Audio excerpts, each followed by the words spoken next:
പുറപ്പാട് പുസ്തകം അദ്ധ്യായം 25. യഹോവ മോശയോട് കൽപ്പിച്ചത് എന്തെന്നാൽ, എനിക്ക് വഴിപാട് കൊണ്ടുവരുവാൻ ഇസ്രായേൽ മക്കളോട് പറയുക. നല്ല മനസ്സോടെ തരുന്ന ഏവരോടും നിങ്ങൾ എനിക്ക് വേണ്ടി വഴിപാട് വാങ്ങണം. അവരോട് പറയേണ്ടാവുന്ന വഴിപാട് പൊന്ന്, വെള്ളി, താമ്രം, നീലനൂൽ, ധൂമ്രനൂൽ, ചുമപ്പ് നൂൽ, പഞ്ഞിനൂൽ, കോലാട്ടുരോമം, ചുമപ്പിച്ച ആട്ട് കൊറ്റത്തോൽ, തകശുതോൽ, ഗദിരമരം, വിളക്കിന് എണ്ണ, അഭിഷേകത്തിനും പരിമളധൂപത്തിനും സുഗന്ധവർഗം, ഏഫോറിനും പാർപ്പറവ പതക്കത്തിനും പതിപ്പാൻ, ഗോമേതക കല്ല്, രത്നങ്ങൾ എന്നിവ തന്നെ. ഞാൻ അവരുടെ നടുവിൽ വസിപ്പാൻ അവർ എനിക്ക് ഒരു വിശുദ്ധ മന്ദിരം ഉണ്ടാക്കണം. തിരുനിവാസവും അതിൻ്റെ ഉപകരണങ്ങളും ഞാൻ കാണിക്കുന്ന മാതൃക പ്രകാരം ഒക്കെയും തന്നെ ഉണ്ടാക്കണം. ഗദിരമരം കൊണ്ട് ഒരു പെട്ടകം ഉണ്ടാക്കണം. അതിന് 2.5 മുഴം വീതിയും 1.5 മുഴം വീതിയും 3.5 മുഴം ഉയരവും വേണം. അത് മുഴുവനും തങ്കം കൊണ്ട് പൊതിയണം. അകത്തും പുറത്തും പൊതിയണം. അതിൻ്റെ മേൽ ചുറ്റും പൊന്നുകൊണ്ടുള്ള ഒരു വക്കും ഉണ്ടാകണം. അതിന് 4 പൊൻവളയം വാർപ്പിച്ച 4 കാലിലും ഇപ്പുറത്തെ 2 വളയിലും അപ്പുറത്തെ 2 വളയവുമായി തറയ്ക്കണം. ഗദിരമരം കൊണ്ട് 2 തണ്ടുകൾ ഉണ്ടാക്കി പൊന്നുകൊണ്ട് പൊതിയണം. തണ്ടുകളാൽ പെട്ടകം ചുമക്കേണ്ടതിന് പെട്ടകത്തിൽ പാർശ്വങ്ങളുള്ള വളയങ്ങളിൽ അവ ചെലുത്തണം. തണ്ടുകൾ പെട്ടകത്തിൻ്റെ വളയങ്ങളിൽ ഇരിക്കണം. അവയെ അതിൽ നിന്ന് ഊരരുത്. ഞാൻ തരുവാനിരിക്കുന്ന സാക്ഷ്യം പെട്ടകത്തിൽ വെക്കണം. തങ്കം കൊണ്ട് കൃപാസനം ഉണ്ടാക്കണം. അതിൻ്റെ നീളം 2.5 മുഴവും വീതി 1.5 മുഴവും ആയിരിക്കണം. പൊന്നുകൊണ്ട് 2 കെരൂബുകളെ ഉണ്ടാക്കണം. കൃപാസനത്തിൻ്റെ 2 അറ്റത്തും അടിപ്പും പണിയായി പൊന്നുകൊണ്ട് അവയെ ഉണ്ടാക്കണം. ഒരു കെരൂബിന് ഒരു അറ്റത്തും മറ്റേ കെരൂബിന് മറ്റേ അറ്റത്തും ഉണ്ടാക്കണം.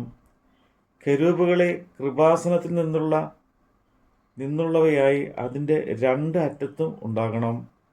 കെരൂബുകൾ മേലോട്ട് ചിറക് വിടർത്തി ചിറകുകൊണ്ട് കൃപാസനത്തിനെ മൂടുകയും തമ്മിൽ അഭിമുഖമായിരിക്കുകയും വേണം. കെരൂബുകളുടെ മുഖം കൃപാസനത്തിന് നേരെ ഇരിക്കണം. കൃപാസനത്തിന് പെട്ടകത്തിന് മീതെ വെക്കണം. ഞാൻ തരുവാനിരിക്കുന്ന സാക്ഷ്യം പെട്ടകത്തിനകത്ത് വെക്കണം. അവിടെ ഞാൻ നിനക്ക് പ്രത്യക്ഷനായി കൃപാസനത്തിൽ നിന്നും സാക്ഷ്യപ്പെട്ടകത്തിൽ നിന്നും നിൽക്കുന്ന 2 കെരൂബുകളുടെ നടുവിൽ നിന്നും ഇസ്രായേൽ മക്കൾക്കായി ഞാൻ നിന്നോട് കൽപ്പിച്ചിരിക്കുന്ന സകലവും നിന്നോട് അരുളി ചെയ്യും. ഗദിരമരം കൊണ്ട് ഒരു മേശ ഉണ്ടാക്കണം. അതിൻ്റെ നീളം 2 മുഴവും വീതി 1 മുഴവും ഉയരം 1.5 മുഴവും ആയിരിക്കണം. അത് തങ്കം കൊണ്ട് പൊതിഞ്ഞ് ചുറ്റും പൊന്നുകൊണ്ട് ഒരു വക്കും ഉണ്ടാക്കണം. ചുറ്റും അതിന് 4 വിരൽ വീതിയുള്ള ഒരു ചട്ടവും ചട്ടത്തിന് ചുറ്റും പൊന്നുകൊണ്ട് ഒരു വക്കും ഉണ്ടാക്കണം. അതിന് 4 പൊൻവളയം ഉണ്ടാകണം. വളയം 4 കാലിൻ്റെയും പാർശ്വങ്ങളുടെയും തറയ്ക്കണം. മേശ ചുമക്കേണ്ടതിന് തണ്ട് ചെലുത്തുവാൻ വേണ്ടി വളയം ചട്ടത്തിന് ചേർന്നിരിക്കണം. തണ്ടുകൾ ഗദിരമരം കൊണ്ട് ഉണ്ടാക്കി പൊന്നുകൊണ്ട് പൊതിയണം. അവ കൊണ്ട് മേശ ചുമക്കണം. അതിൻ്റെ തളികകളും കരണ്ടികളും പകരുന്നതിനുള്ള കുടങ്ങളും കിണ്ടികളും ഉണ്ടാക്കണം. തങ്കം കൊണ്ട് അവയെ ഉണ്ടാക്കണം. മേശമേൽ നിത്യം കാഴ്ചയപ്പം എൻ്റെ മുമ്പാകെ വെക്കണം. തങ്കം കൊണ്ട് ഒരു നിലവിളക്ക് ഉണ്ടാക്കണം. നിലവിളക്ക് അടുപ്പ് പണിയായിരിക്കണം.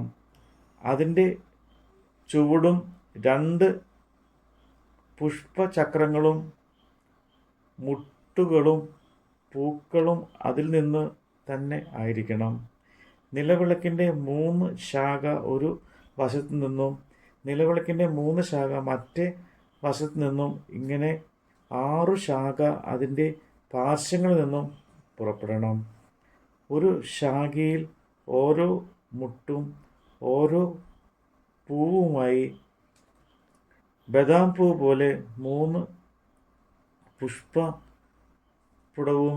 മറ്റൊരു ശാഖയിൽ ഓരോ മുട്ടും ഓരോ പൂവുമായി ബദാം പൂ പോലെ 3 പുഷ്പപുടവും ഉണ്ടായിരിക്കണം. നിലവിളക്കിൽ നിന്ന് പുറപ്പെടുന്ന 6 ശാഖയ്ക്കും അങ്ങനെ തന്നെ വേണം. വിളക്ക് തണ്ടിലോ മുട്ടുകളിലും പൂക്കളോടും കൂടിയ ബദാം പൂ പോലെ 4 പുഷ്പപുടം ഉണ്ടായിരിക്കണം. അതിൽ നിന്നുള്ള 2 ശാഖയ്ക്കും കീഴെ ഒരു മുട്ടും മറ്റു 2 ശാഖയ്ക്ക് കീഴെ ഒരു മുട്ടും മറ്റു 2 ശാഖയ്ക്ക് കീഴെ ഒരു മുട്ടും ഇങ്ങനെ നിലവിളക്കിൽ നിന്ന് പുറപ്പെടുന്ന 6 ശാഖയ്ക്കും വേണം. അവയുടെ മുട്ടുകളും ശാഖകളും അതിൽ നിന്ന് തന്നെ ആയിരിക്കണം. മുഴുവനും തങ്കം കൊണ്ട് മറ്റേ അടുപ്പ് പണിയായിരിക്കണം. അതിന് 7 ദീപമുണ്ടാക്കി നേരെ മുന്നോട്ട് പ്രകാശിപ്പാൻ തക്കവണ്ണം ദീപങ്ങളെ കൊളുത്തണം. അതിൻ്റെ ചവനകളും കരുത്തിരി പാത്രങ്ങളും തങ്കം കൊണ്ട് ആയിരിക്കണം. അതും ഒരു ഉപകരണങ്ങളൊക്കെയും ഒരു താലത്ത് തങ്കം കൊണ്ട് ഉണ്ടാക്കണം.